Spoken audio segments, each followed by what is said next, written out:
إن الحمد لله نحمده ونستعينه ونتوب إليه ونستغفره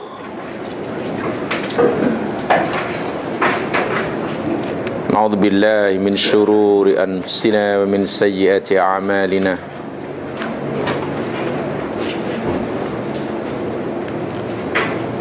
من يهد الله فلا مضل له ومن يضلل فلا هادي له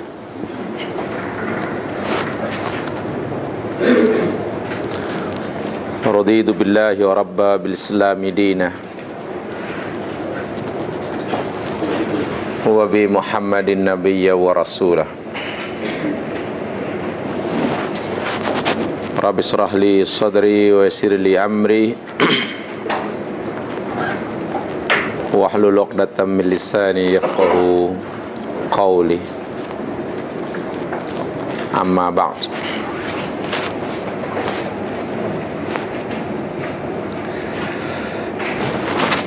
Jemaah muslimin muslimat rahimakumullah.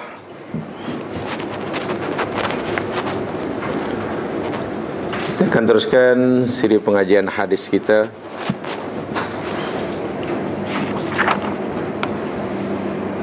Dan hari ini kita akan pelajari tentang babul adzan,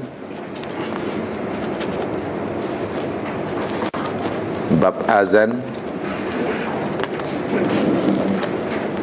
masyru'atil adzan lis-salat,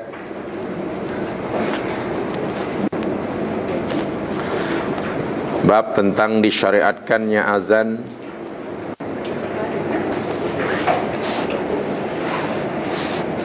bagi salat.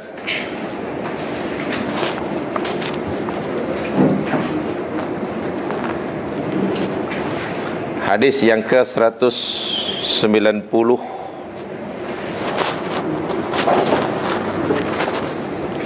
An Abdullah bin Zaid bin Abdi Rabbih qala tafa bi wa ana naim rajulun faqal taqul Allahu akbar fadhakara al-adhan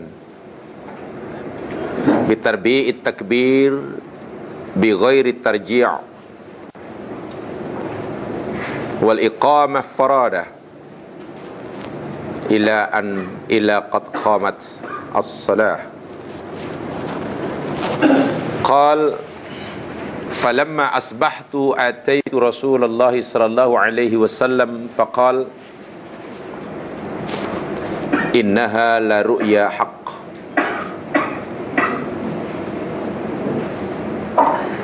Al-hadis akhrajahu Ahmad wa Abu Daud wa sahhahahu Tirmidzi wa Ibnu Majah. Wa zada Ahmad fi akhir qissah qauli Bilal fi adhan al-fajr as-salatu khairum minan naum. Wal Ibni Khuzaimah an Anas qala minas sunnah idza qala al-muadzin fil fajr hayya 'alal falah qal as-salatu khairum minan naum.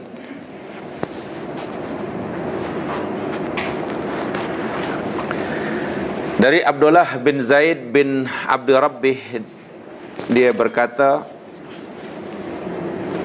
ketika aku sedang dalam keadaan tidur, aku bermimpi ada seorang lelaki mengelilingi aku. Lalu dia berkata,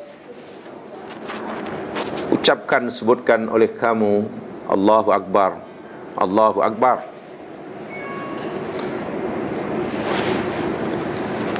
Lalu beliau, yakni Abdullah bin Zaid, menyebutnya sebagai azan dengan mengulanginya 4 kali.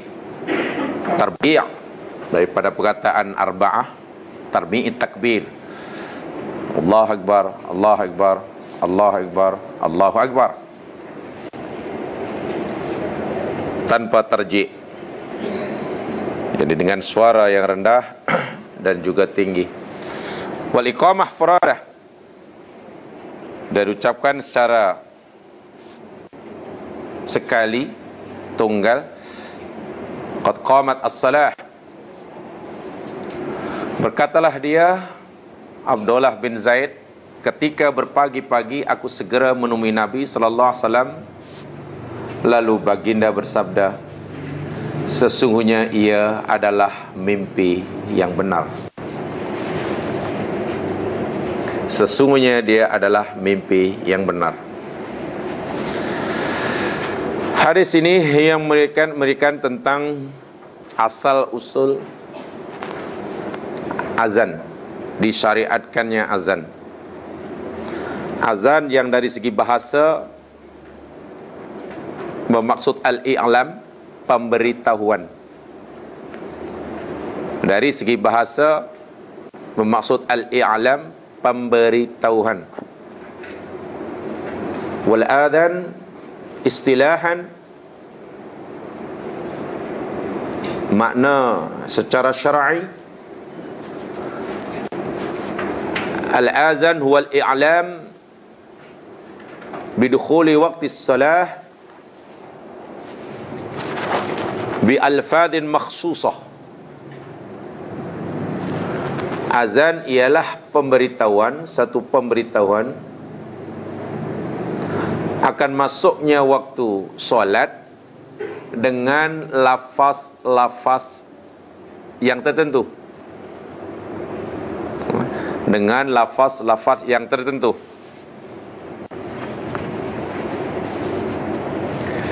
Muslimin muslimat rahimakumullah.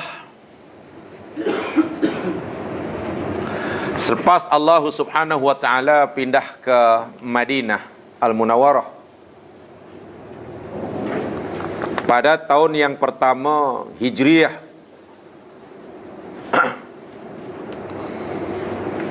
dan baginda Nabi hendak melaksanakan sembahyang fardu, khasnya secara berjamaah, walaupun sedia maklum bahawa sembahyang fardu 5 kali sehari semalam difardukan oleh Allah Subhanahu wa taala ketika baginda Nabi masih berada di Makkah lagi.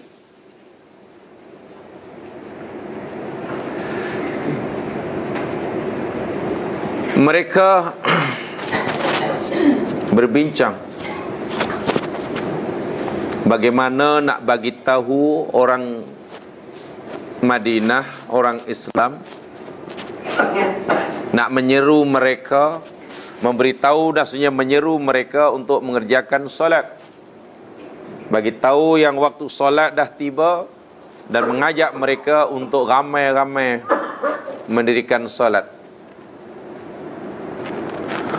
Berbagai macam pendapat yang diberikan, sebagaimana hadis daripada Ibnu Umar yang dirawikan oleh Imam Al-Bukhari, kana al-muslimun hina qadimul Madinah, tatkala orang Islam sampai di Madinah, hijrah ke Madinah, yajtami'un fa yatahayyanun as-salah laisa yunadi laha. Ketika orang Islam tiba di Madinah, mereka berhimpun dan masing-masing saling ingat mengingatkan untuk mengerjakan ibadah solat. Sebab waktu itu belum ada lagi seruan tertentu, panggilan tertentu untuk memberitahu sekalian muslim tentang masuknya waktu salat. Fatakallamu yauman fi dzalik. Maka suatu hari, suatu saat mereka berbincang-bincang sesama mereka, bagaimana cara, apa yang patut kita buat untuk memberitahu umat Islam akan masuknya waktu salat subuh, zuhur, asar, maghrib dan isya. Qala ba'duhum, sebagian mereka mencadangkan ittakhidhu naqusa. Apa kata? Kita tiup trompet saja kuat-kuat. Kalau bahasa sekarang, apa kata? Kita tiup saksofon kuat-kuat. Masa waktu aja buat saksofon. Mungkin dengan irama yang merdu. Mislu nakus an-nasara, seperti mana yang dilakukan oleh kaum Nasrani. Wa qala ba'duhum bal buqan misla qarnil yahud. Itu tak sesuai. Trompet Nasrani tak sesuai. Apa kata? Kita tiup seperti mana buq qarnun, yakni semacam tanduk lah, bentuknya tanduk, macam trompet juga, tapi digunakan oleh orang Yahudi, namanya buqun. Untuk Nasrani tadi nama dia nakus. Yang digunakan oleh Nasrani namanya nakus, sementara yang digunakan oleh orang Yahudi namanya buq. Semacam ialah trompet juga. Fahadha yubiu anna as-sahabah ridwanullah alaihimus salatu wassalam kanu yatahayyanuna as-salah. Kisah ini menunjukkan bahawa sahabat ini begitu mengambil berat tentang solat 5 waktu. Bukan sekadar mereka tidak ridha dirinya terlepas waktu solat, tapi mereka juga tidak mau setiap seorang, ada sahabat orang Islam yang lain terlepas waktu solat karena tidak sedar, karena tidak diberitahu, karena tidak tahu bagaimana hendak memberitahu.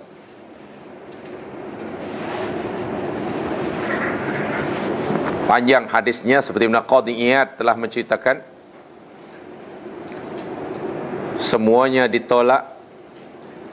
Maka pada suatu hari ada seorang sahabat yang bernama Abdullah bin Zaid dalam hadis ini.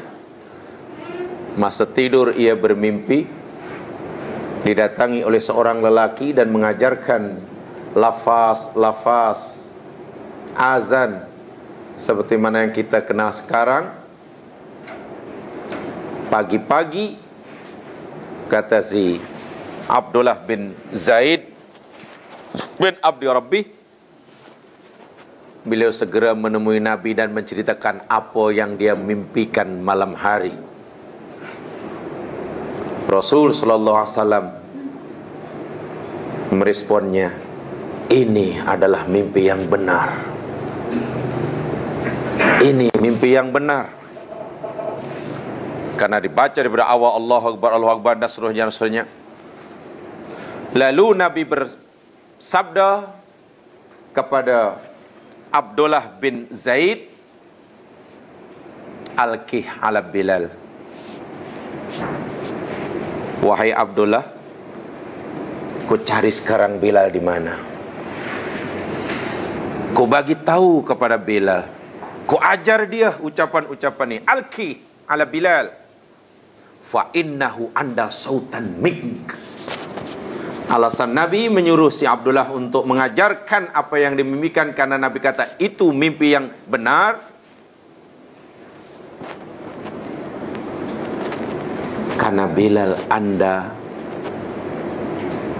sautan minka, suara dia lebih merdu. Ini kelayakan pertama rupanya. Muazin suaranya merdu, lantang merdu, sedap dengar. Orang dengar pun, wah ya sedap. Jadi jangan azan tu macam tak ada apa. Ini tak ikut sunnah. Azan macam Allahu Akbar, Allahu Akbar, Allahu Akbar, Allahu Akbar. La ilaha illallah, la ilaha illallah. Hayya salat. Jangan. Nabi pun pilih Bilal. Jangan adzan menyentak-nyentak, nanti orang lari. Allahu Akbar, Allahu Akbar. Hayya salat. Hayya salat. Jangan, ada adab, ada sunnah dia.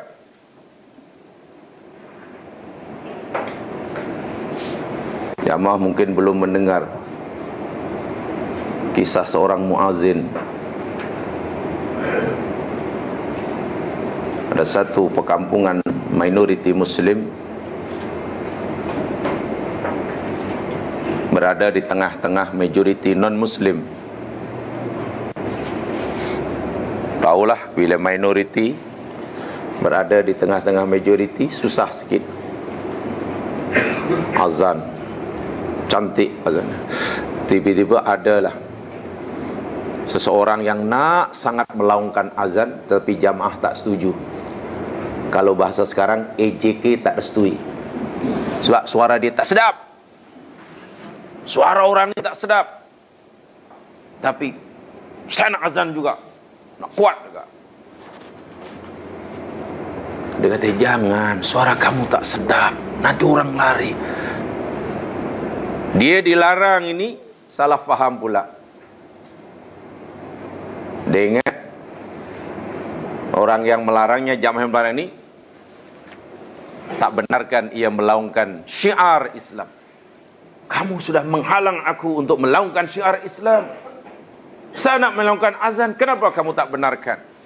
Tak dibenarkan, kata EJK ini, suara kamu tak sedap. Tapi degil sangat, teruslah. Ingat dia satu perkampungan minoriti Muslim di tengah dengan majoriti non-Muslim, orang Kristian. Tak jauh daripada musala itu, seorang padri Kristian, kanan kiri ramai orang Kristian. Anak dia, putri dia, anak perempuan dia dah lama sekali ingin memeluk agama Islam. Lama sungguh, memang jatuh cintalah dengan Islam. Tapi bapaknya tak restui. Maklum padri merasa malu, yakni tercabar harga dirinya bila anak sendiri meninggalkan agama yang dia yakini benar, memeluk agama Islam. Malu. Jangan. Tapi macam-macam ikhtiar dilakukan oleh keluarganya. Si anak perempuannya ini kuat juga nak meluk agama Islam. Subhanallah, ketika mendengar azan masa itu, anak perempuannya tercengang mendengar azan. Selepas itu baru tanya, suara apakah gerangan? Kata yang ditanya, dia adalah suara azan. Apa itu azan? Azan ialah suara laungan orang Islam, memanggil orang Islam untuk mengerjakan sembahyang, sembah kepada Tuhannya. Kata si anak darah tadi, betul ke begitu orang Islam memanggil, menyeru, mengajak orang menyembah Tuhannya? Iya, begitulah cara. Kata si anak perempuan tadi, kalau begitulah cara orang Islam panggil orang Islam sembah Tuhan, saya batalkan niat saya untuk meluk agama Islam. Bapak yang padi tadi terus pergi surau, jumpa EJK, cari mana tadi muazin tadi. Semua EJK ketakutan sebab padri datang ke masjid. Ini ada apa? Ini ada apa? Kenapa Tuan Padri nak cari muazin tadi? Saya nak ucapkan terima kasih. Terima kasih. Terima kasih pada siapa? Tadi kepada yang azan tadi. EJK terkejut. Azan bukan main teruk, nak ucap apa? Saya nak ucapkan sekali, sebab dia yang azan lah anak saya tak jadi meluk agama Islam.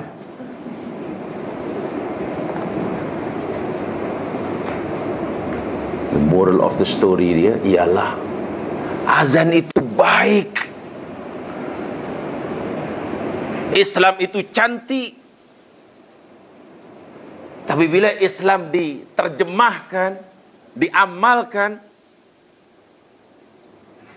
dengan cara yang tidak cantik, sehingga kecantikan Islam tertutup dengan cara pelaksanaannya, orang bukan Islam lari. Bukan main terima kasih padri tadi sebab muazin. pasal engkau azanlah anakku tak jadi meluk agama Islam. Tengok azan punya pasal orang tak jadi meluk agama Islam. Nabi terus suruh si Abdullah, cari Bilal, ajarkan apa yang kamu mimpi itu kepada Bilal. Dia anda sautan minka, karena dia mempunyai suara yang lebih lantang, lebih merdu, lebih sedap didengar. So kena pilih itu. Dah lagu. Ya, siapa yang mungkin ada terseadat azan kena yang sedap. Jangan membentak-bentak azan. Allahu Akbar. Allahu Akbar. Hayya salah. Hayya salah. Hayya falah. Jangan. Bukan begitu. Kalau setakat itu saya yakin Nabi tak akan suruh Abdullah bin Zaid untuk mengajar apa yang kepada Bilal. Dipilih tu. Tapi jangan juga terlalu panjang sehingga ustazah tajwid pun tak tahu itu bacaan apa. Jangan sampai membingungkan ulama tajwid, azannya panjang sangat. Ini mat lazim muthaqal kalimi ke mat arid sukun ke apa? Bukan memang panjang. Ya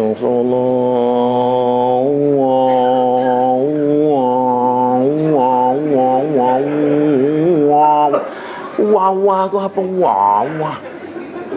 Janganlah panjang sangat. Sehingga suatu ulama tajwid bingung, ini nak bacaan apa ni? Qala fakumtu ma'a Bilal faja'altuhu ulkihi alaihi wa yu'adzinu bih.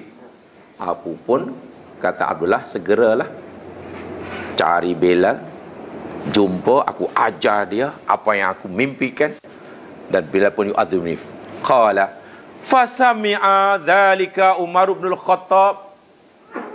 Rupa-rupanya apa yang dimimpikan oleh Abdullah bin Zaid, yang diberitahukan kepada Nabi, kemudian Nabi suruh untuk mengajarnya pada Bilal.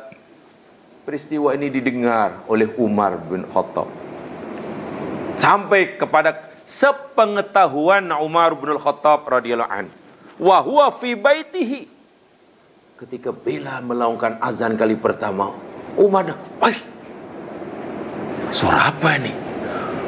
Macam aku pernah mendengarnya. Fa kharaja yajurru ridaahu.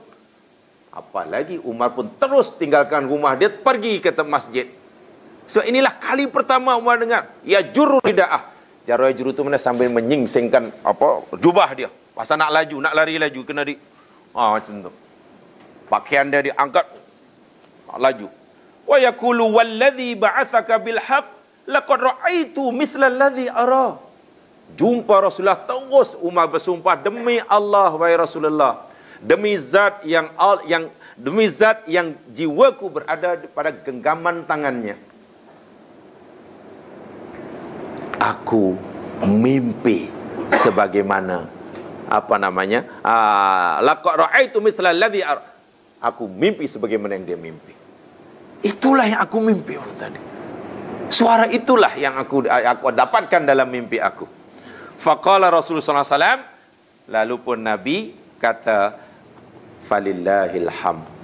Kalau itu segala puji bagi Allah. Hadis sahih riwayat Ahmad. Umar rupanya pun mimpi. Hanya saja Umar lambat bagi tahu Nabi.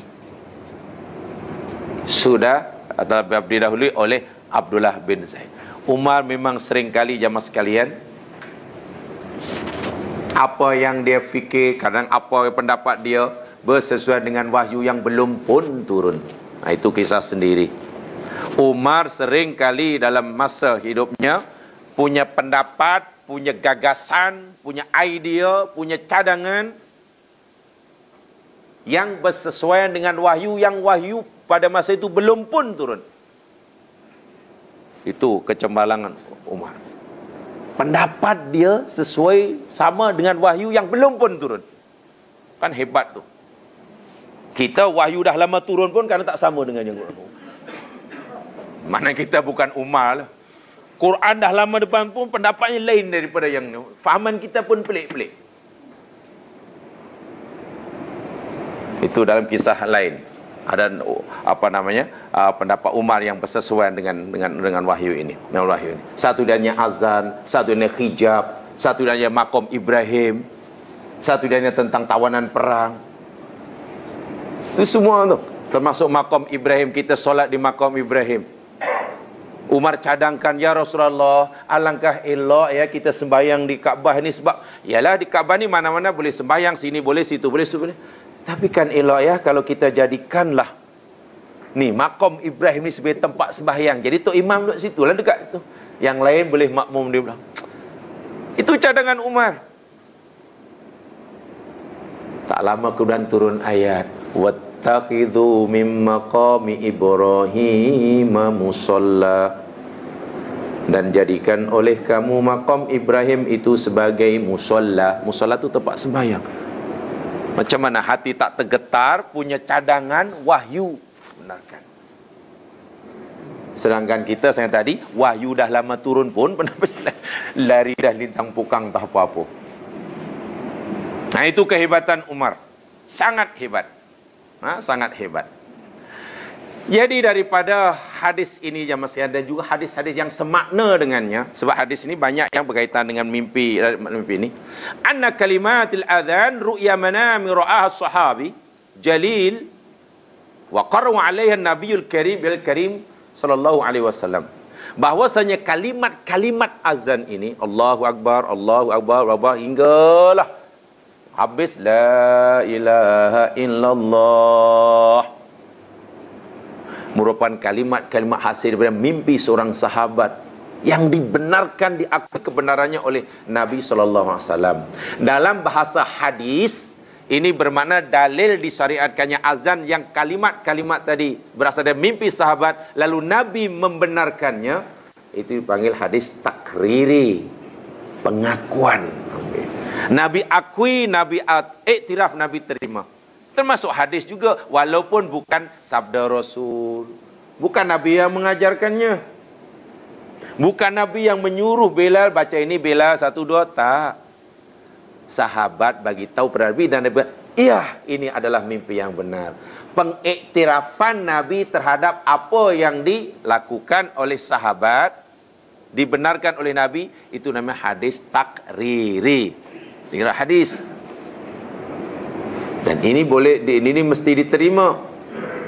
Kita mungkin susah hari ini sebab kalau kita buat sesuatu yang karena baginda Nabi ini telah tiada, masalahnya kita tak tahu sama Nabi setuju ke tak setuju. Itu susah. Kita susah untuk hari ini. Fahiya laysat iqtirahan kama dzikirat.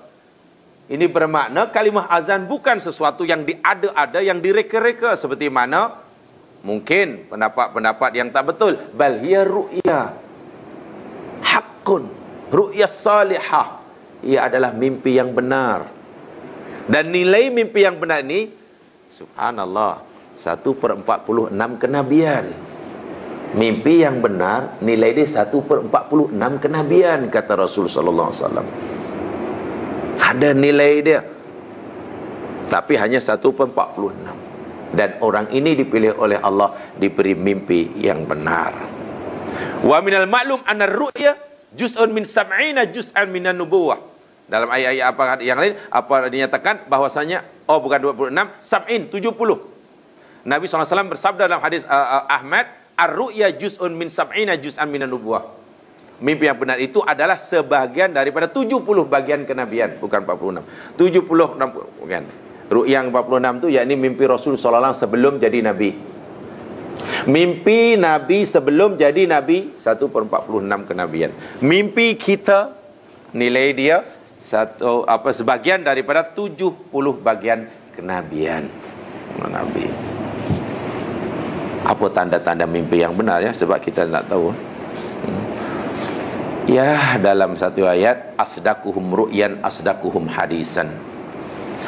Orang yang benar mimpinya, orang yang benar cakapnya akan benar mimpinya. Orang yang paling benar percakapannya, insya-Allah bila mimpi betul. Tapi kalau orang tu si jago kelintung, mimpinya pun kelintung lah. Itulah maksudnya.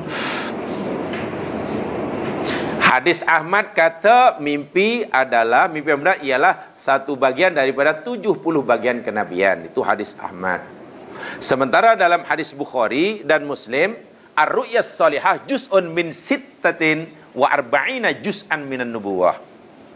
Mimpi yang benar itu adalah satu bagian daripada 46 kenabian. 46 bagian kenabian. Itu hadis Bukhari. Yang Bukhari ini dijadikan dalil bagi mimpi Nabi sebelum jadi Nabi. Di Nabi. Walau bagaimanapun, mimpi yang benar adalah datang daripada Allah Subhanahu wa ta'ala. Subhanahu wa ta'ala. Baik, itu apa namanya? Asal-usul apa kalimat azan tadi. Jadi mimpi sahabat disampaikan kepada Nabi, lalu dibenarkan oleh Rasulullah sallallahu alaihi wasallam. Fayattadi'u aidan anal adzan sara sar'an wa dinan bi iqrarin Nabi sallallahu alaihi wasallam li sahabiyyin ala ma arahum Allah fil manam fa amara li Abdullah bin Zaid ayulqiu ala Bilal liyu'adzina bih.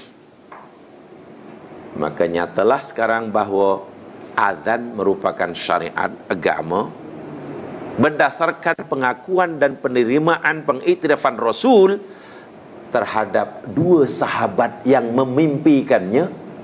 Sahabat pertama yakni Abdullah bin Zaid yang memberikan hadis ini, sahabat kedua yakni Umar bin Khattab yang memberitahu kemudian. Nampaknya sama, dua sahabat ini diberi mimpi yang sama dan Nabi iktiraf, kemudian disuruhnya untuk diajarkannya kepada Bilal. Wala'alla ma sabaq wal idah yakunu qad azala iskal bila amri lakai. Dan ini boleh menghilangkan kekeliruan. Sebab apa? Sebab annal yahud lamma sami'al adzan, kerana Yahudi pada waktu itu ketika mula-mula si Yahudi ini mendengar azan, jamaah sekalian, Yahudi berkata, laqad tada'ta ya Muhammad syai'an lam nasma' bihi fima madha minal umam. Muhammad, engkau telah mengada-ngada, engkau telah mereka-reka perbuatan yang kami, kata orang Yahudi, tak pernah dengar pun perkara ini daripada umat-umat sebelum ini. Pelik sungguh apa yang kamu lakukan ini. Ibtada'ta ya Muhammad. Yahudi tuduh Nabi buat bid'ah. Yahudi pun pandai juga. Ya Muhammad, engkau telah mereka-reka bid'ah. Ini kerana kami tidak pernah mendengar apa yang kamu sampaikan, yang dilakukan itu. Fima madha minal umam, daripada umat-umat yang dahulu. Lalu Allah Subhanahu wa ta'ala turunkan. Ini kisah azan ni, azan dah berlaku. Ingat ya, di Madinah ni zaman sekarang masih ramai orang Yahudi masa itu. Dan bila azan dilaungkan, apalagi suara Bilal memang lantang. So itu azan kena kuat. Kena kuat. Bahkan nanti kita akan jumpa mungkin dalam hadis yang lain, ada menara, naik ke menara. Tujuan supaya lebih. Dan satu-satunya ibadah dalam Islam yang kita disuruh melaungkannya dengan kuat, azan. Sehingga jika ada orang yang merasa terganggu, tidak setuju, kita tidak boleh layan azan ini. Tapi yang lain kita wajib layan. Katakanlah selain azan kita bukan main kuat. Katalah umpamanya ceramah agama, usrah umpamanya, pasang kuat-kuat speaker, 5 km radius kilometer dengar semua. Yang dengar 10 orang. Sedang di situ mungkin ada orang sedang tidur, atau mungkin ada orang sakit. Lepas itu datang, tuan boleh tak tuan, pasal mengganggu lah, boleh tak dislowkan sikit dulu, atau kerana yang mendengar pun tak ramai, boleh tak hanya dalam. Ya kita kena layan, kita jangan pula kau jangan ini ya, ini kau jangan, ini sensitif ni. Kau sudah melarang kami menyampaikan ajaran Islam. Tak, siapa yang nak larang. Ingat, dalam agama Islam yang kita disuruh oleh Allah untuk melaungkan dengan kuat hanya azan saja. Selain itu sebenarnya tidak disuruh. Oleh itu wirid tidak perlu kuat-kuat pakai loudspeaker. Yang wirid 3 orang je. Sembahyang lagi. Kalau tidak, lainlah kalau yang ke belakang tu ada 3 juta, pakailah speaker. Tapi kalau setakat 5 orang, tak payah pakai speaker. Apalagi doa demikian juga. Doa yang makbul zaman sekarang kan, cara doa yang makbul ni kan istilahnya berbisik ya. Jangan terlalu kamu kuatkan, la tajhar bis salatik wala tuhafid, dan jangan kamu rendahkan. Jangan terlalu kuat dan jangan perlahan. Ya macam berbisiklah. Itu yang paling baik. Yang paling baik. Azan kuat. Makin kuat makin bagus. Makin kuat makin. Orang dahulu naik menara. Ya. Saya masih ingat, saya masih kecil-kecil dahulu kampung saya belum ada speaker, listrik pun tak ada. Panjat apa bumbung masjid itu sampai itu. Pakai tu nakus tadi. Bukan tanduk lembu. Tu apa namanya ni, labu tu apa? Buah labu. Petola yang besar tu apa namanya? Labu Falato itu sayur falato. Betul falat. Bukan falato itu. Labu yang sejuk bila apa? Kan kalau untuk turunkan panas badan. Kan besar, ada yang sebesar paha. Dibuang biji dia, keringkan, jadilah. Jadi kuat. Ya, memang sunnahnya begitu. Sunnah dia begitu. Yahudi dengar dan rasa pelik. Apa Muhammad ini? Dahlah 1 hari 5 kali, tak apa-apa yang di... Jamaah sekalian, masa itu belum ada ni, loudspeaker ni belum ada. Bila loudspeaker belum ada, Yahudi dengar, maknanya memang kuatlah tu bela tu. Melaungkannya. Kalau hanya di dalam Allah Akbar, aminah, orang Yahudi tak dengar. Karena Yahudi tuduh Nabi Muhammad sudah mengada-ada mereka-reka perbuatan yang tak pernah dilakukan oleh umat dahulu. Allah turunkan ayat. Ini kaitannya dengan azan celaan Yahudi. Allah turunkan ayat dalam surah Al-Ma'idah ayat 58. Al-Ma'idah 58. Ini apa namanya? Jawaban Allah terhadap keberatan Yahudi. Yahudi merasa keberatan, bahkan mencela perbuatan orang Islam melakukan azan itu. Allah berfirman dalam ayat ke-58 surah Al-Maidah, di situ ada keratan ayat berbunyi, wa idza nadaitum ilas salati ittakhadhuha huzwan wa la'iba. Wa idza, dan apabila nadaitum, kamu memanggil, kamu seru, ilas salati, untuk mengerjakan solat. Bila kamu wahai orang Islam seru orang Islam lain untuk mengerjakan solat, ittakhadhuha huzwan wa la'iba, mereka menjadikannya sebagai bahan ejekan, permainan olok-olok. Jadi ketika orang Islam merasa bertuah karena Allah tunjukkan lagi ajaran macam mana hendak memanggil orang sembahyang, Yahudi pula makin bengkak, makin bengkak, makin bengkak, makin bengkak. Makin kuat ejekannya, makin kuat memperolok-olokkannya. Wa qad jazama al-umur bi Nabi sallallahu alaihi wasallam kan yusalli bi ghairi adzin mundu furiyati salat bi Makkah ila an hajara ila Madinah. Dan inilah permulaan disyariatkannya azan. Karena kata Ibnul Munzir, beliau menyatakan bahawa Nabi sallallahu alaihi wasallam rupa-rupanya mengerjakan solat selama ini bermula pada Makkah hingga saat disyariatkannya azan ini, Nabi sembahyang bi ghairi adzanin, tanpa azan. Tanpa azan. Sebelum ini bermula pada difardukannya solat di Makkah, lebih kurang yakni pada tahun 2 sebelum Hijriah hingga pindah ke Madinah, setiap kali Nabi melakukan ibadah solat fardu bi ghairi adzanin, kerana azan belum ada, belum disyariatkannya. Mundu firidat min kaila hajara Madinah. Wa ila anna wa qad tasawwur bi dzalika ala ma fil hadis Abdullah bin Umar Tumahdi dan seterusnya dan seterusnya. Itu apa namanya? Asal usul azan dan syariatnya yang berkait dengan azan. Jadi bukan sederhana rupanya. Begitu disyariatkannya banyak masalah-masalah. Ya marahimakumullah, kalau kita perhatikan kalimat-kalimat di dalam azan, ya, apabila kita perhatikan kalimat-kalimat di dalam azan, yakni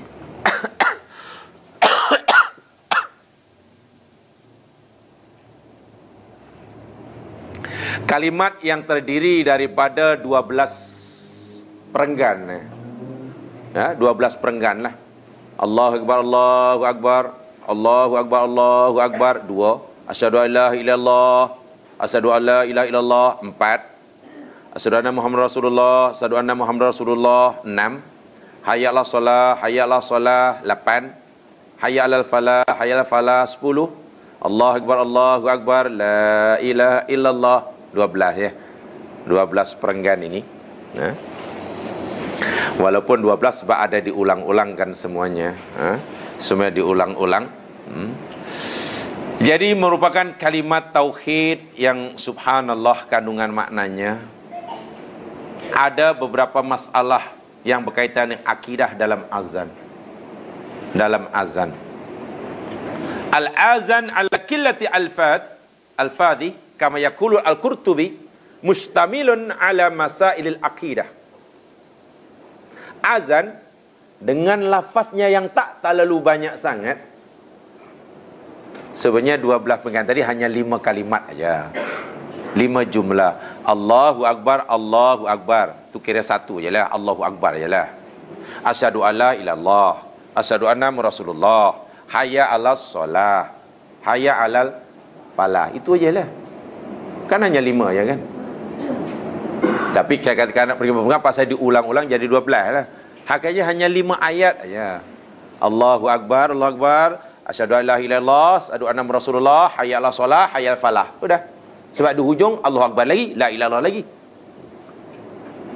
5. Dan digandakan. Yang menariknya hanya 5 itu karena ia sebagai tanda iklam memberitahu orang lain untuk mengerjakan solat 5 waktu. Dan tahukah kita solat asalnya 50. Lalu dikurangi oleh Allah Subhanahu tinggal 5. Walaupun 5 nilainya sama dengan 50.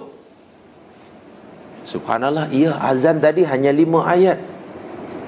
Setiap kebaikan minimum digandakan 10.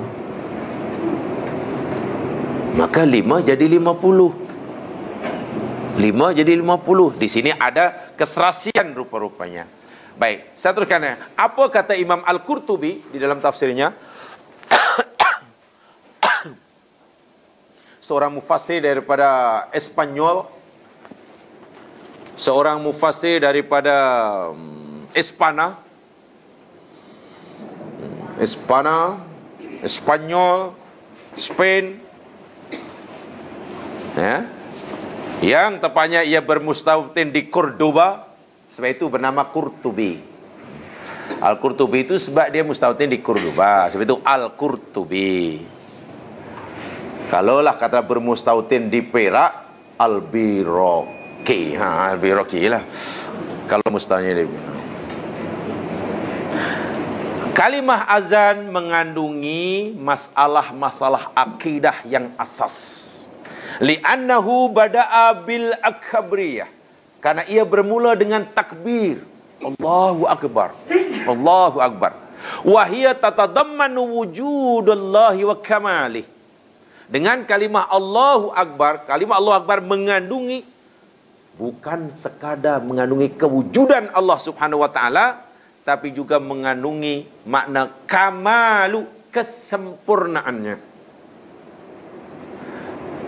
Thumathunia bitauhid wa nafsi syirik. Selepas dimulakan dengan takbir, menunjukkan kewujudan Allah dan kesempurnaannya, diikuti pula dengan tauhid. Asyhadu an la ilaha illallah. Tauhid dan menafikan syirik. Kemudian diisbatkan dengan rusulah.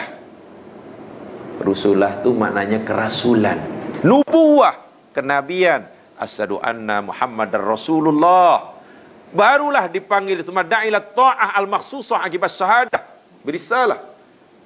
Lalu ada seruan untuk mengerjakan ketaatan kepada Allah Subhanahu wa taala. Selepas syahadah, tauhid, dan nubuwah, risalah. Li'annaha la ta'rif illa min jihatir rasul. Ini karena kita tidak mampu, tidak boleh, tidak mungkin dapat mengetahui bagaimana mengesahkan Allah yang betul dan tepat tanpa bimbingan, tunjuk, ajar daripada Rasulullah. Hayya 'alas shalah, hayya 'alal falah, kemudian hayya 'alal falah, dan kemudian wawal baqa wad daim. Kemudian diseru untuk mengekalkan kebahagiaan, bukan dunia sahaja tapi juga akhirat. Apa dia? Hayya 'alal falah. Falah itu makna kejayaan dunia akhirat. Falah, falah, muflihun, dunia akhirat. Itu tak ada tasdid ya, tak ada sabdu ya. Kalau ada sabdu hayya 'alal falah, itu maknanya yum semua jadi Pak Tani, mai semua jadi Pak Tani.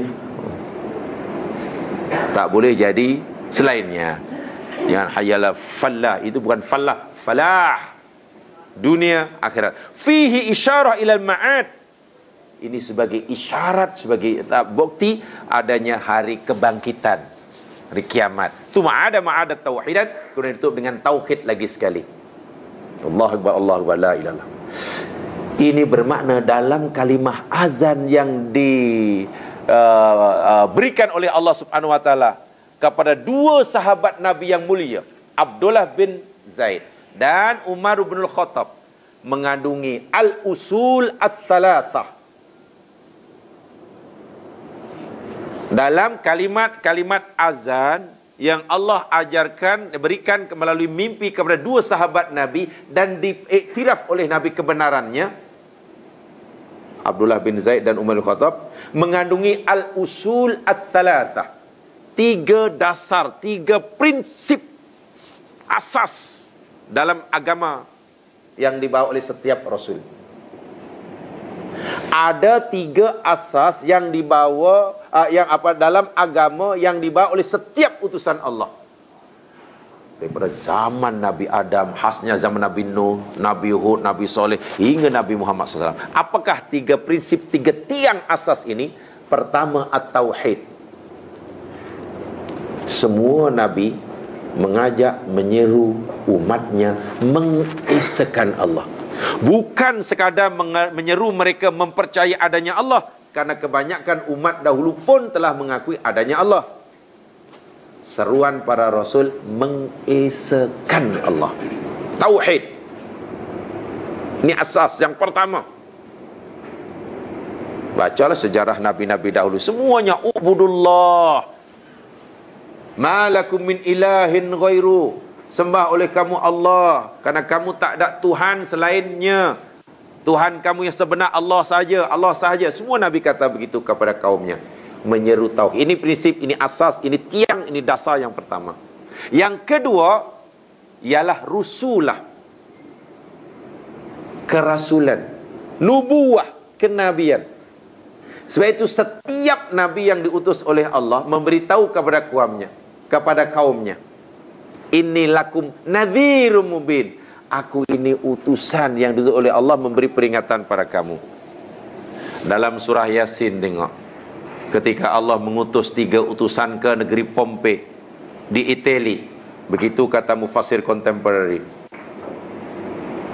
Ketika Allah mengutuskan 3 utusan ke negeri Intokiyah yang dikuasai oleh Raja Intoikhis, begitu kata mufassir klasik. Mereka semua kata, yakni kami ini adalah ilaikum lamursalun, kami orang-orang yang diutus.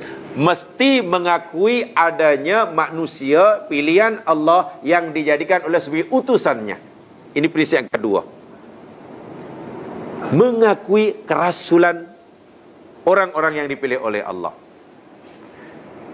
Bila kita dah mengakui Allah punya utusan, ada orang yang dipilih jadi utusannya, maka apa yang disampaikan oleh Rasul kita akan terima sebagai datangnya daripada Allah. Ini penting.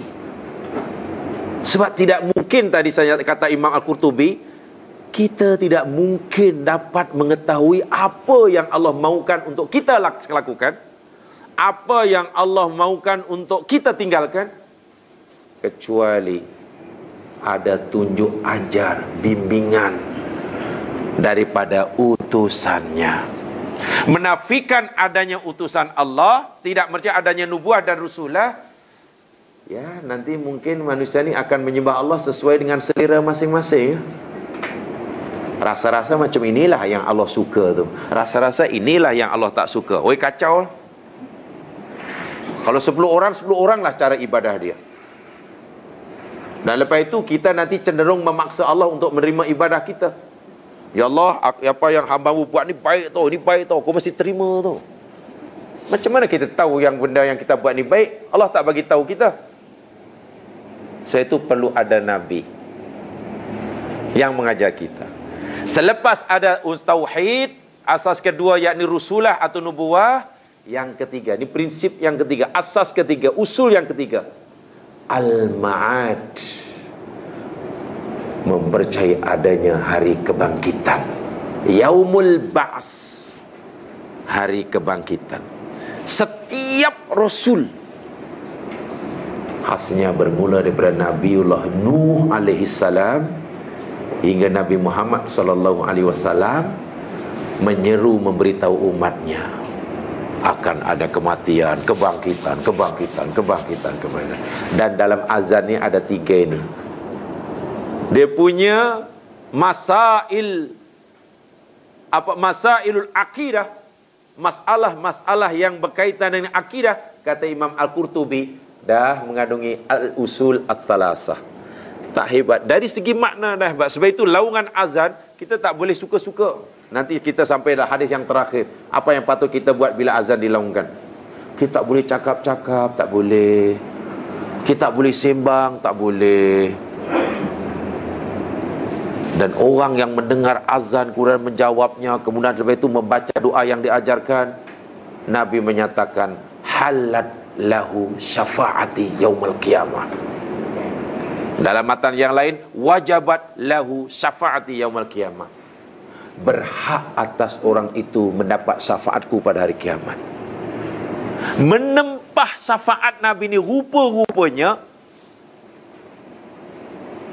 bukan dengan umrah. Bukan umrah tu tak boleh. Umrah bagus. Tapi Nabi tak pernah kata pun siapa yang pergi umrah tiap bulan berhak dapat syafaat. Tak akan jumpa hadis itu. Macam mana umrah tiap bulan ni? Ya 15 hari di sana, 15 hari di rumah. Siapa yang qiyamul lail berhak dapat syafaat. Tak jumpa. Tapi rupanya dengar azan dijawab, nanti ada hadis belakang. Kemudian selepas itu baca doa sebagaimana yang Nabi ajarkan, ini. Orang itu berhak dapat. Jadi kalau kita nak dapat syafaat Nabi, buat tempahan semenjak sekarang. Bila masa dan tempatnya, di sini dan kini. Kini dan di sini. Maknanya sekarang dan di sini ni. Bagaimana cara buat tempahan syafaat Nabi? Azan dilaungkan, dia jawab. Bahkan kalau kita tengok dia kehidupan orang salafus saleh, dia sedang azan, lepas tu orang tu sedang diamlah, dia sebab mendengar Allah sedang panggil ni. Dihayati 3 prinsip tadi, dihayati. Kemudian ada orang nak berkata, ada orang nak menegur, dia tak boleh jawab. Salafus saleh mengajarkan jangan jawab, biarkan dulu. Biarkan. Bila dah habis baru, ya tadi awak tanya apa tadi? Jangan malah kita membuka cerita. Rancak. Yang kadang-kadang doa lepas azan pun macam nak tak nak. Sambil jalan. La ilaha illallah, la ilaha illallah. Bunyi yang dengar. Apa yang dibaca tak tahu. Apa laju sangat ni? Laju sangat. Apa yang diangkat tadi, apa yang dibaca boleh pantas hanya baru angkat dah. Allah. Wah, ada solawat. Solawat itu pun kena yang betul-betul yang Nabi ajar tu. Allahumma salli ala Muhammad wa ala ali Muhammad kama shallaita ala Ibrahim wa ala Ibrahim fil alamin innaka Hamidum Majid. Barik ala Muhammad wa ala ali Muhammad kama barakta ala Ibrahim wa ala Ibrahim fil alamin innaka Hamidum Majid. Baru kemudian dalam hadis yang lain dibaca raditu billahi rabba wa bil islami dina wa bi muhammadin nabiyya wa rasula. Baru Allahumma rabba hadi da'wati tammah. Satu persatu. Allahumma rabba hadi da'wati tammah was salatil qa'imah ati Muhammad al-Masih. Siapa yang mengamalkannya tak pernah miss, halal atasnya syafaatku. Jadi bukan perkara remeh rupanya azannya. Luar biasa jamaah sekalian. Luar biasa. Kalau inilah dilepaskan bagi saya, kerugian yang sangat-sangat besar bagi saya. Sangat-sangat besar. Ya, besar. Jadi sedih ini belum diamalkan nih sunnah yang bagi sangat penting. Kenapa begitu? Qurtubi menyatakan karena dalam azan itu tersimpul 3 prinsip, 3 dasar, 3 usul bagi setiap ajaran Allah yang dibawa oleh Nabi, para Nabi dan Rasul. Tauhid, risalah atau nubuah, dan ma'ad, hari kebangkitan. Hari kebangkitan, jadi apa namanya, apa itu, kiamat. Itu kiamat. Kemudian fal adzan syuri'a li hukmin li hikamin azimah wa fawaidin jalilah. Azan itu disyariatkan, ini dalam sarahannya ya, sebab kitab ini kan hanya Bulughul Maram, tidak ada sarah dia. Sarah dia dalam Subulus Salam, ada dalam hadis yang lain ada. Jadi saya baca hasil punya sarahan dia lah. Kalau baca ini saya, ya kita dah faham. Oh, ada orang mimpi bahasa azan, lalu itu Nabi kan, sudah itu aja lah. Tak lebih daripada itu. Azan disyariatkan rupanya mempunyai hikmah yang sangat besar, faedah yang sangat agung.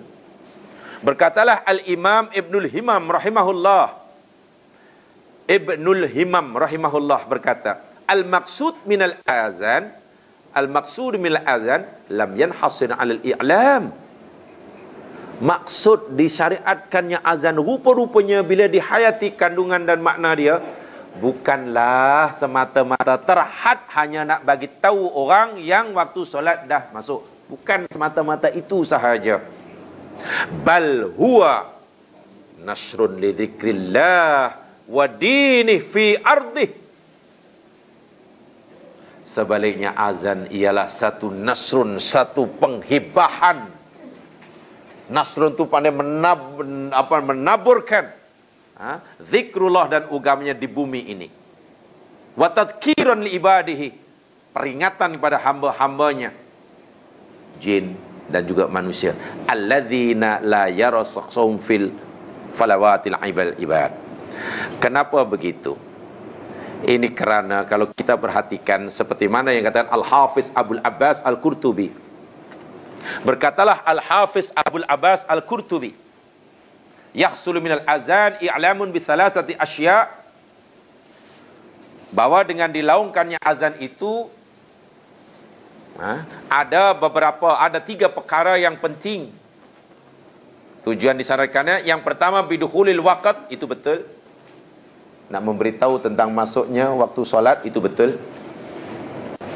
Dan ini saya ingat sangat elok ni ya, sebab kadang-kadang ada kan, walaupun yang mana satu yang dipilih insya-Allah taklah peringkat dosa, tapi afdaliyah lah.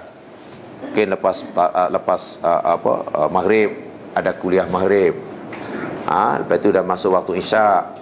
Pada macam mana ni? Ni diteruskan ke kuliah teruskan, lepas itu azan nanti kemudian habis dulu tazkirah dia, atau berhenti sejenak untuk laungkan azan sebab dah masuk waktu kan. Lepas itu sambung semula ke, agak-agak mana ya? Jamaah pilih yang mana?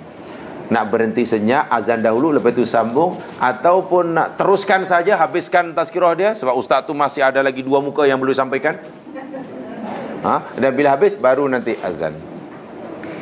Mana agak-agak ya? Berhenti dulu, lepas itu sambung, atau terus saja kemudian azan? Saya pilih yang ketiga. Masuk aja waktu, berhenti azan, lepas itu sadaqallahul azim, tak payah sambung. Ya kan sudah 45 minit bercakap, cukuplah. Cukuplah, dah 45 minit cukup. Lagi pula orang pun di belakang bukannya dengar sangat macam tu. Asyik tengok macam tu. Nah, bila dah tengok macam tu dah bila yang lain sudah mulai kaki diluruskan, dibengkokkan, diluruskan, dibengkokkan, dah mulai mencarilah dia punya tiang. Udah sadaqallahul azim aja lah.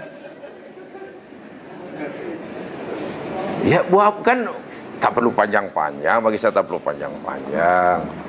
Apalagi kalau kuliah subuh. Lah, rasa-rasa semua ada pun dah. Sudah, sekian sana sadaqallahul azim. Udahlah. Buat apa nak mesti sampai 1 jam sampai, tak perlu. Jadi sebalik elok masuk waktu azan, habis sudah sadaqallahul azim, solat. Sudah cukup dah. Berapa lama daripada akhir tadi? Kalau betul-betul yang disampaikan itu hanya poin-poin, lebih daripada cukup. Lebih daripada cukup. Bahkan mungkin banyak yang tak ingat daripada yang diingatnya kan. Panjang sangat nanti malah tak ingat kan. Kan biasanya kita begitu kan. Tadi macam mana tadi dia punya penceramah tadi, maulid tadi, woi, hebat sungguh lah, hebat sungguh. Apa disampaikan? Banyak. Yalah banyak tu apa? Banyak lah, tak ingat. Banyak. Tengok. Apa makna dia? Banyak. Yalah banyak tu adalah apa yang disebut. Banyak lah, banyak. Tapi tak ingat. Yang satu pula, bagus tadi Rasulullah.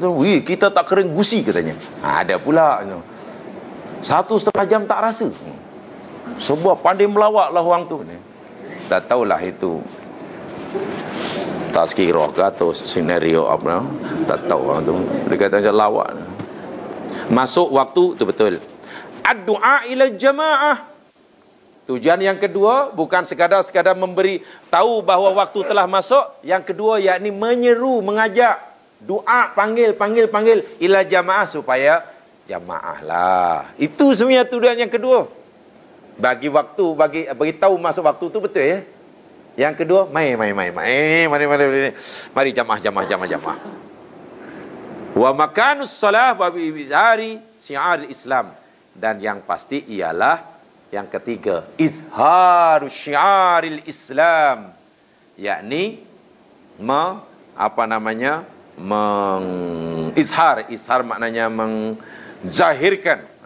menzahirkan syiar Islam. Tidak kagum bagaimana jamaah sekalian, dan saya yakin jamaah pun telah mengetahui karena sudah dibuat satu kajian, tentang kehebatan azan, keajaiban azan yang merupakan syiar Islam yang paling besar sekali. Termasuk syiar Islam yang paling besar sekali, yakni azan lah. Azan ini termasuk syiar Islam yang paling besar. Karena sebagaimana yang telah dibuat satu kajian, jika diandaikanlah kita ini boleh terbang meninggalkan bumi kita, jika sekiranya kita boleh terbang meninggalkan bumi kita, jauh sana di luar angkasa, lalu kita melihat bumi dari luar, nampaklah macam bola begitu, ya. Dan jika sekiranya laungan azan ini boleh menyalakan api, mana-mana masjid yang sedang azan kadang mengeluarkan bumi bulat ya. Bumi bulat 360 degree dibagi 20 degree. Dan setiap 1 degree itu 4 minit. 4 minit perbezaan masa dia. Katalah Kuala Lumpur azan, Allahu Akbar, kita nampak dari udara, wah, Kuala Lumpur tu lampu dia menyala. Habis azan Kuala Lumpur masuk waktu azan subuh tu. Habis azan, katalah berapa lama azan tadi? Ya, dalam 3 minit lah. Berlalu 4 minit, mungkin mana ya, Ipoh masuk waktu. Pulau Pinang baru masuk waktu subuh, azan lagi. Baru Kuala Lumpur, la ilaha illallah, kata muazzin Masjid Negara. Masjid Pulau Pinang pula baru Allahu Akbar, saut menyaut. Pulau Pinang habis nun rupanya di Aceh, Allahu Akbar. Sebab bumi berpusing kan, setiap 5 minit masuk perbian masa. Jadi bumi pusing, kita nampak azan. Di sini pula dah habis subuh umpamanya. Kan subuh terus tak sama kan waktu subuh. Sini mungkin sudah terbit matahari, nun tempat yang belah barat baru subuh. Makin barat baru. Ketika mungkin dah habis semua je dah waktu subuh, subhanallah Kuala Lumpur, zuhur pula. Azan lagi. Allahu Akbar, Allahu Akbar. Habis azan Kuala Lumpur, Pulau Pinang azan. Terus zuhur. Zuhur pula, sini pula dah asar. Maknanya planet bumi ini tidak pernah sepi daripada laungan azan. Coba hayalkan, bayangkan awak terbang ke angkasa lepas dan perhatikan bumi. Bumi, planet yang comel ini tidak pernah sepi daripada laungan azan. Sekarang memang tempat kita sedang tidak ada azan. Sekarang ini. Kan kita tak dengar azan sekarang kan. Kalau setengah tiba-tiba masjid Ghufran azan, saya ingat. Azan apa ni?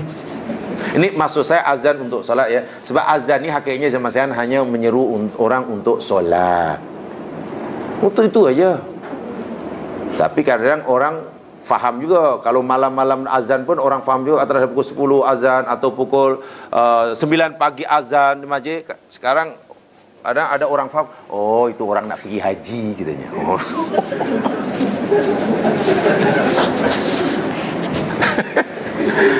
Sebab pukul 9 azan. Kalau nak sembahyang duha pun takkan pakai azan.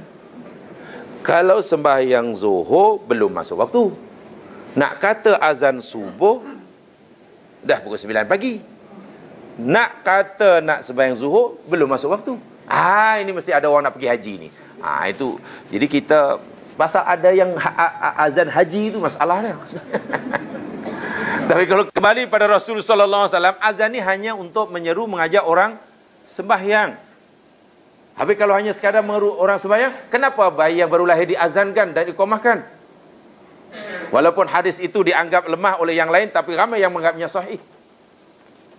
Kenapa baru lahir? Bukankah azan itu haknya hanya untuk memberitahu yang waktu solat dah masuk, menyeru orang itu supaya solat.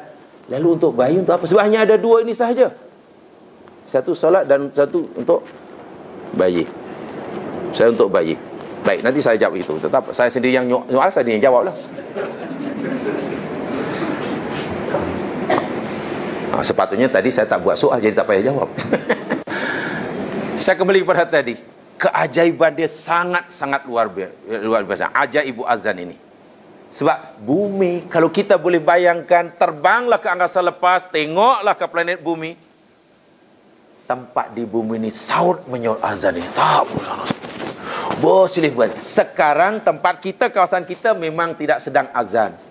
Tapi nun bagian barat, sebelah barat sana, yang sekarang mungkin baru pukul 8.30, kan azan isya. Atau mungkin yang sebelah sana ni, mungkin dah masuk waktu subuh, azan lagi. Bayangkan, azan satu syiar Islam yang luar biasa dahsyatnya. Luar biasa. Sarannya kita bayangkan kita berada di luar bumi. Di luar bumi. Tengah malam ada orang azan. Pukul 9 pagi di planet bumi ini ada orang sedang azan. Itu baru azan untuk menyeru orang solat. Belum lagi ditambah orang azan kerana nak mengazankan tadi. Apa namanya? Bayi yang lahir tadi, baru lahir tadi. Baru lahir. Mana ada ibadah, mana ada seruan yang silih berganti saut menyaut di atas di planet bumi ini selain laungan azan. Tak ada. Sentiasa ada itu. Dan kuat itu pula tu. Sebab saya kata tadi 360 darjat degree bumi, lilitan bumi. Setiap satu darjatnya berbeza darjat, mana beza 1 minit. 4 minit. 4 ke darab 360, 24 jam lah. Silih berganti. Dan beza 4 minit maknanya berapa kilometer ya? Beza 4 minit 111 kilometer kalau tidak salah. Setiap menit kalau dibagi kilometerkan. Jadi mana tempat yang mempunyai jarak perbezaan jarak 100 lebih, 111 ke 100 kilometer, maknanya berbeza 4 minit, maknanya azannya berganti. Terus menerus. Satu keajaiban yang saya rasa Allahu Akbar. Dan lebih daripada itu, di samping ada Itu namanya syiar. Sebab jangan tadi memberitahu tentang masuk waktu solat, itu betul. Karena itulah asal usul azan tadi. Yang kedua, mengajak menyeru orang berjamaah. Memang begitulah pada zaman Nabi tujuan dia. Susah kalau tak ada panggilan, susah terpaksa solat tahu mari baik, susah. Elok lakukan azan semua tahu. Datang berkumpul. Yang ketiga tadi yakni syiar. Izharu syiaril Islam. Menzahirkan, menyatakan syiar Islam yang paling dasar. Itu terbukti daripada itu. Kita boleh bayangkan ada hikmah lain rupa-rupanya jamaah sekalian. Tadi hikmah tauhid telah saya sampaikan ya, yang dikatakan oleh Imam Al-Qurtubi tadi. Ada 3 usul tauhid. Lepas itu bila dikaitkan dengan bayi yang lahir, diazankan. Hadisnya ramai juga yang menganggap sahih terhadap yang dikatakan oleh Nabi SAW kepada cucu dan Nabi SAW. Indal wiladati tifli amarana Rasuluna al-Karim bi an nu'adzina fi udhunihi al-yumna wa nuqim as-salah fi udhunihi al-yusra. Lalu apa faedah dan apa manfaat Rasul SAW suruh kita mengazankan anak kita yang baru lahir di telinga kanannya, koma sebelah kirinya. Cuba renungkan. Benar jamaah sekalian, jika kita buat itu sahaja tanpa mengetahui apa hikmahnya, itu pun sudah memadai. Sebab apa yang Nabi contohkan, kita wajib ikut. Tu ya lah. Seperti mana Umar ketika tawaf lalu cium Hajar Aswad, ya Umar tak ada niat lain. Umar tak ada niat lain melainkan karena ikut Rasulullah. Wahai batu hitam, ini aro annaka la tanfa wa la tadur. Aku tahu engkau batu hitam yang tidak boleh memberi manfaat, tak boleh memberi madarat. Lalu anni ara Rasul sallallahu alaihi wasallam yasumuka ma'asumuka abadan. Kalaulah aku tak pernah tengok nabiku cium engkau wahai batu hitam, kata Umar, aku pun tak ingin cium engkau. Umar terus cium. Tak ingin tu maknanya. Jadi kalau kita tanya Umar bin Khattab, wahai Umar, kenapa engkau cium Hajar Aswad? Jawaban Umar satu, ya sebab aku tengok pernah lihat Nabi cium, aku cium. Tak ada niat, tak ada, sebab aku tengok Nabi cium, aku cium, itu je. Memang ibadah tu begitu, kita suruh ikut saja. Nabi suruh kita azankan bayi, ya kita azan lah. Kita ikut saja, tak tahu apa hikmahnya, tidak mengapa. Tetapi tidak salah kalau kita cuba menggali, memikirkan dan berenung sejenak. Jamaah sekalian, saya katakan tadi, disyariatkannya azan pada asalnya, yakni hanya untuk itu 3 tadi. Panggil orang, bagi tahu orang masuk waktu solat, seru orang solat jamaah, dan mengisytiharkan izharu syiaril Islam. Lalu apa signifikan dia kita disuruh mengazankan bayi yang baru lahir? Tafakkaru qalila. Tafakkaru qalila itu maknanya, ya, kalau bahasa orang utara, hang pikir lah sekejap, hang pikir. Pikir sekejap. Kalau bahasa anak muda apa tu? Wah, lu fikirlah sendiri. Bahasa anak muda, lu fikirlah sendiri. Hadha huwa al-azan wa hadhihi al-iqamah lis-salah tamar fi tifli ba'in as-salah. Lepas azan di kanan, lepas iqamah di kiri, mana ada solat? Tak, lepas itu tak solat pun, ya azan bayi. Sebab yang disuruh hanya 2 ini saja jamaah sekalian, yakni mengazankan, azan untuk solat dan azan untuk bayi. Azan orang pergi haji tak ada perintah. Walaupun orang buat, tidak ada dasar dia, tak ada perintah daripada Rasul. Tak ada. Carilah dalil dia, tak jumpa. Oleh itu kena jaga-jaga. Kalau nak buat pun jaga-jaga, jangan nanti pukul 9 pagi terus pergi maju pasang speaker. Bingung nanti orang. Tak ada nak pergi haji azan. Sebab tak ada kena mengena kan. Hayya Allah solat, rupanya orang nak pergi haji. Begitu hayya Allah solat, kata sila Pak Haji, sila naik bas ya. Hayya Allah solat, naik haji, naik bas. Hayya alal falah, start enjin, hayya alal falah. Allahu Akbar, Allahu Akbar, la ilaha illallah. Okey, sila pergi. Kan tak ada kena mengena kan? Tak ada dalil. Bila tak ada dalil, tak ada mengena-mengena, susahlah nak cari apa signifikan dia. Tapi bayi ada perintah. Bila ada perintah, mesti ada hikmah dia. Walaupun Nabi tak beritahu, ada apa namanya ni hikmah dia. Apa signifikan dia?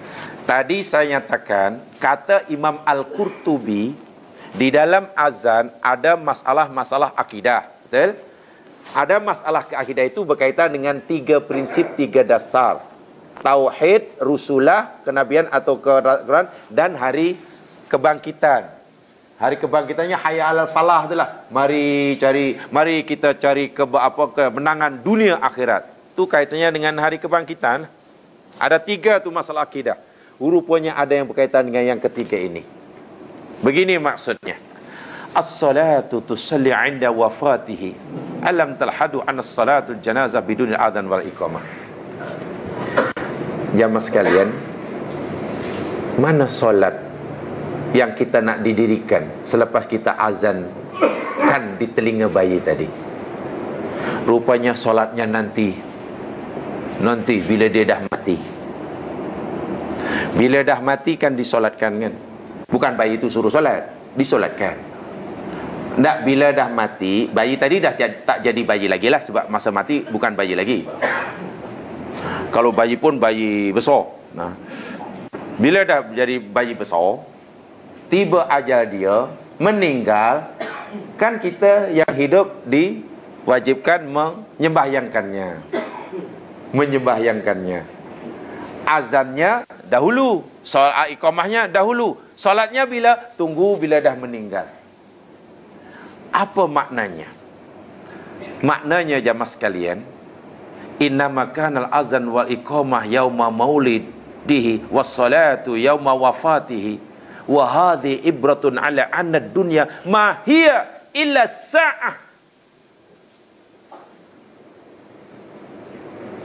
Azan dan iqamahnya semasa kelahiran kita, sementara solatnya pula semasa kewafatan kita. Antara azan dan iqamah, antara azan dan solat ini kan bila dah iqamah kan, azan kemudian kejap, lepas itu iqamah, lepas itu solat. Ini memberi peringatan kepada kita bahwasanya hidup kita di dunia yang kita akan lalui antara lahir, azan, dan solat nanti bila mati, saatan. Ia rupanya masa yang sangat sekejap. Ibaratnya hanya masa antara azan dan salat.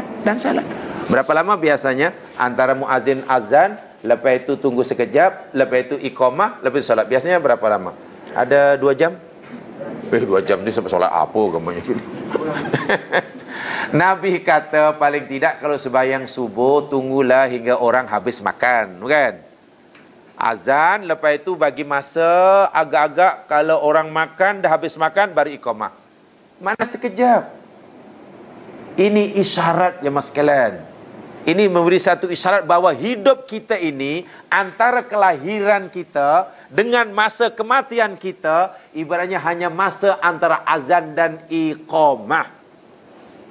Singkat, sangat-sangat singkat. Faj'alha li khaliq, maka jadikanlah, isilah masa yang singkat ini untuk berbakti kepada Allah yang mencipta. La tansa dzikrah, jangan kamu lupakan mengingati, wa syukrah, dan mensyukurinya. Wa taladzat bi ibadati, carilah kelezatan dan kenikmatan hidup masa solat dengan menyembahnya. Wa taqarrab ilaih, dekatkan dirimu kepadanya. Yamla qalbaka nur waridho, niscaya Allah akan penuhkan hatimu dengan keridhaan dan cahaya. Sehingga ada mungkin orang selalu berdoa, macam-macam doa yang tinggal aja mas sekalian ya. Satu di antara doa yang tidak ditolak, yakni antara azan dan iqamah. Ad-doa bainal azan wal iqamah la yuraddu. Doa antara azan dan iqamah tidak ditolak. Maksudnya masa yang sesuai yang mempunyai nilai tambah, yang mempunyai nilai istijabah bila doa itu dipanjatkan selepas azan sebelum iqamah. Perbanyakkan doa. Satu di antaranya doa yang Nabi ajarkan itu, dan Nabi tidak hadkan itu. Ini bermakna masa antara kelahiran kita dengan kematian kita, itulah masa yang paling sesuai untuk mendekatkan diri kepada Allah, untuk berdoa kepada Allah. Allahumma la tushilni birizkik an kurbik wala bilahwin an dzikrik. Ya Allah, ya Tuhanku, janganlah engkau sibukkan diriku ini dengan sebab rezeki yang kau berikan kepada aku. Jangan engkau sibukkan diri ini dengan rezeki yang kau berikan padaku daripada mendekatimu. Janganlah engkau sibukkan diri ini dengan rezeki dengan rezeki kau berikan padaku daripada mengingatimu. Dan banyak lagi. Masa hidup kita rupanya diibaratkan hanya masa antara azan dan solat. Lahir diazankan, solatnya bila dah meninggal. Berapa lama masanya? Ya antara azan dan solat. Bukan lama sangat. Karena tidak lama kita disuruh untuk mengisi itu tadi, yakni mensyukuri Allah, talazzut bi'ibadah, mencari kelezatan dan kedamaian dengan beribadah. Taqarrub ilallah, mendekatkan diri kepada Allah. Dan bukan buat yang macam-macam. Ibaratnya kalau azan dilaungkan sementara kita menunggu solat didirikan, takkan kita buat yang macam-macam. Jangan. Tumpukan masa itu untuk taqarrub, tumpukan masa itu untuk zikir, tumpukan masa itu untuk doa. Antara azan dan iqamah, sekejap sungguh itu. Tak perlulah selepas azan iqamah pun sempat nak cari itulah, nak inilah, tak payah. Sangat sekejap. Yang Nabi kata lebih kurang masanya hanya antara hingga orang habis makan. Itu ajalah. Ini makan yang sederhana ya, bukan makan yang campur boleh, bukan makan yang macam mana ambil makanan terus makan elok habis. Bukan makan lama 3 jam. Kalau namanya makan jadi lama, jadi 3 jam. 3 jam. Itu dia. Jadi benar kata Imam Al-Qurtubi. Saya sangat tertarik dengan pendapat beliau menyatakan walaupun kalimat tadi saya katakan ada 12 perenggan tapi hanya ada 5 ayat. 5 ayat itu pula yakni mengandungi 3 prinsip yang terpenting, 3 dasar terpenting dalam agama syariat, agama Allah Subhanahu wa taala. 5 ayat karena sesuai dengan jumlah sembahyang diulang-ulang. 5 itu pun yakni akan jadi 10, jadi 50 lah setiap digandakan izhar, dan tujuannya ada 3 itu hikmahnya. Dan lagi pula azan hanya disyariatkan untuk solat dan kelahiran, sehingga orang mati pun sebenarnya tidak diazankan, dikubur tidak diazankan. Takkan dah mati pun Allahu Akbar, hayya 'alas shalah, hayya 'alal falah, qad qamatis shalah, qad qamatis shalah. Tidak ada ya mas sekalian. Tak ada contoh daripada Rasul, tak ada pada sahabat. Ya wallahu alam, yang pasti darinya tidak ada lah. Sebab hanya 2 itu saja. Sebab kalau orang mati dikubur diazankan pun nak mengajak solat apa lagi ya. Tak, kita ni banyaklah macam-macam lah kadang ya. Jadi hanya 2 itu sahaja. 2 itu sahaja. Itu aja ya mas sekalian yang sempat saya sampaikan. Hadis 190, 191, 192 sebagai mukadimah, dan sebenarnya 193 pun sudah masuk yang saya sampaikan tadi. Mengendapkan sebab yang selepas itu tentang kaifiah. Oh ya. Ya, paling tidak sudah sampai ke apa yang saya sampaikan tadi, sudah mencakupi hingga hadis 194. 194. Mudah-mudahan dapat difahami, tapi yang pasti ya bukan sekadar kena diambil berat, karena melihat daripada kisah kelahiran dia, kisah disyariatkannya, dan yang menarik sekali daripada segi kandungan, makna yang terkandung khasnya masailul akidah yang berkaitan dengan masalah akidah, al-usul as-salasah, luar biasa. Patutlah orang Yahudi begitu jealous sekali. Dan nanti ada fadilat-fadilat di belakang mungkin ada. Bila dilakukan azan, patut iblis lari lintang pokang. Lari iblis, bukan sekadar lari, walahu durat, kata Nabi. Lari pula sampai mengeluarkan bom atom. Durat itu bom atom lah. Mengeluarkan karbon dioksida. Itu dipanggil durat. Kalau yang tak bersuara dipanggil fusa. Bahasa Arab ni lengkap. Khuntutun, al-khuntut, kalau yang bersuara besar dipanggil durat, kalau yang tak ada suara dipanggil fusa. Lari lintang pokang dengar azan tu. Sebab ialah hikmahnya luar biasa. Lebih-lebih lagi semua yang dengar kusuk, jawab, lagilah lintang pokang. Habis azan datang balik Iblis tu datang balik. Setelah Allahu Akbar, iblis lari. Bila dah sebayang, datang balik. Itu dalam kitab Talbisul Iblis, begitulah iblis ni. Dia bukan lari terus, tak ada. Dia sentiasa berusaha untuk terus mendekat, untuk menyesatkan. Itu kerja dia memang. Kerja dia. Sebab iblis tahu, rajin menyesatkan orang ke, tak rajin ke, dia masuk neraka. Iblis ni akan masuk neraka. Jadi kalau dia tak rajin menyesatkan orang pun masuk neraka juga. Jadi iblis ni pandai juga.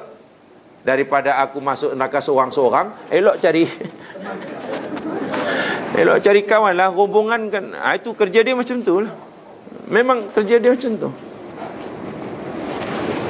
Mudah-mudahan dapat perlindungan daripada Allah Subhanahu Wa Taala. Yang benar daripada Allah jua, kelak kita berdiri. Mudah-mudahan dia beri peluang untuk meneruskan pengajian kita pada masa hadapan.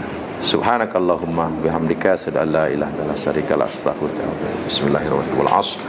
Innal insana lafi khusr alladziina aamanu tawasaw bil haqq tawasaw bis sabr. Assalamualaikum warahmatullahi wabarakatuh.